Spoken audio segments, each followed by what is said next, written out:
It's no secret that Nintendo has been in the news over the last few days with the release of the Nintendo Switch Lite on September the 20th, as well as this game here, Link's Awakening. Now, this is the remake to the classic Game Boy and Game Boy Color Zelda Link's Awakening games, which are absolute classic games. I love this game and I love the original games, and I'm having so much fun playing through Link's Awakening for the second time, in like 20 years or something, when I first played the game back in the day. But I'm really enjoying this Link's Awakening remake. There's one major issue with this game, and everyone's talking about it. You guys know what I'm going to say, and that is the performance. Now, the performance is kind of all over the place. It's 60 frames, and then it will drop down to 30 frames. The game is great, but the biggest talking point has been around performance. Unfortunately, the game suffers from some jarring frame drops and hitches that's quite noticeable. I mean, every review I've read about the game mentions the frame rate issues. So this got me wondering, would overclocking the game address any of these issues? In theory, the loading of assets as you enter a new area of the map or the dungeon should be better with a boosted CPU clock, whereas the swamp section that has slowdown would benefit from a GPU increase. And then what would happen if we boosted both CPU and GPU clocks? Would we get a lock 60 in the game? Well, let's go ahead and find out. First of all, our testbed consists of a modded Nintendo Switch running Atmosphere 0.81, a physical copy of the game, and our overclocking tool known as Freebird, which will allow us to set both CPU and GPU clocks independently. And for this test, we are going to use docked mode exclusively. But before we jump in, standard disclaimer, do not overclock your Nintendo Switch. I'm not responsible if you mess something up, overheat your SoC, melt your battery, or anything else. That's on you. I only run these tests in a very controlled and short amount of time. Prolonged overclocking, especially at high speeds, will damage the internals, so don't do it. So first off, let's start with the swamp. At stock clocks, or 1020 MHz for the CPU and 728 MHz for the GPU, we see the frame drops as we've already talked about. In the worst case, the FPS can drop as low as the 30s depending on what's going on. So for the first test, let's focus on the GPU and boost the clocks to 921 MHz with Freebird. Now there's a slight improvement here of 3 to 5 FPS, and on occasion it will hit 60, so that's certainly a slight improvement. But overall there doesn't seem to be that significant of a change. Now it's certainly not a bad thing getting free performance, but I did expect this to be a little better than what it is. So maybe it's not just the GPU, but also the CPU as well. So let's go ahead and boost the CPU clocks to 1.4 GHz. But when we test this, there's no change at all, or again, if there is, it's very minor. I would go ahead and say there's really no difference here whatsoever. So for the swamp section, it is fair to say that the GPU performance boost does help slightly over the CPU, which has no impact at all.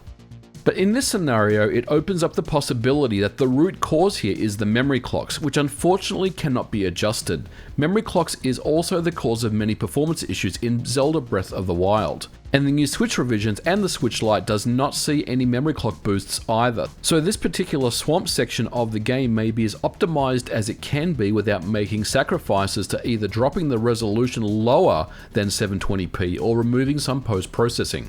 And just to confirm, combining both options and maxing out both CPU and GPU clocks sees no apparent differences either, which does point us to memory clocks being the possible culprit of the performance issues that we're seeing in the swamp section.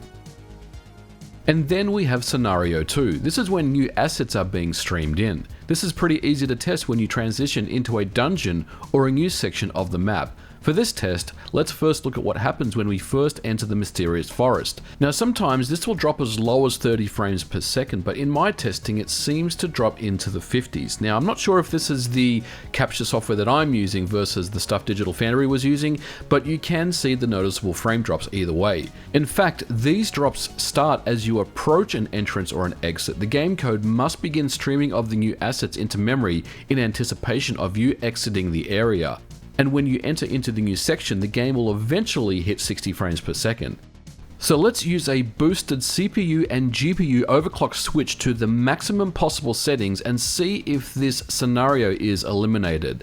Now for the first test, I entered the mysterious forest like I did before, and as you can see, the frame rate stays locked at 60 frames per second, and this is a very promising start.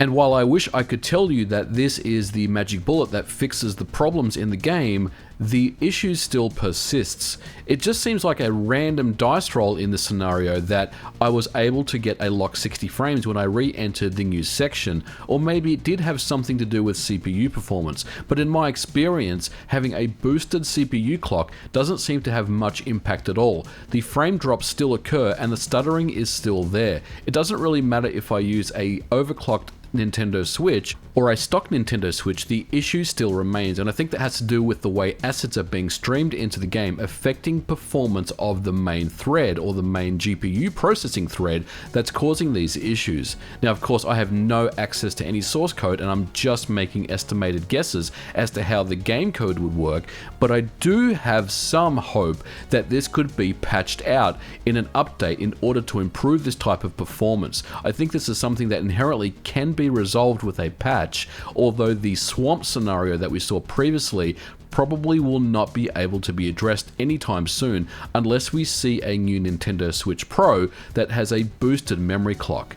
And I guess the other piece of information to mention is when I tested the game at E3 back in July, I noticed these issues as well, and I just assumed that they would be addressed by the time the final game was released, and unfortunately they have not been. So that kind of does tell me that these types of issues to address in a patch may be a lot more difficult than we anticipate. So we may or may not see a patch to address the asset loading issue. Hopefully we will, because I do think that can be resolved with a patch. But I don't think there's anything that can really be done with the swamp section of the game unless they start to make some sacrifices in order to improve performance there. But either way, these are minor nitpicks and I don't want this to detract from the game, which is an excellent game, and developer Grezzo has done an amazing job bringing a remake of a classic 23-year-old Zelda game back to the Nintendo Switch for fans to enjoy and for people that have never seen the game play for the first time. Well guys, I'm going to leave it here for this video. I hope you enjoyed it. Let me know what you thought about my findings in the comments below.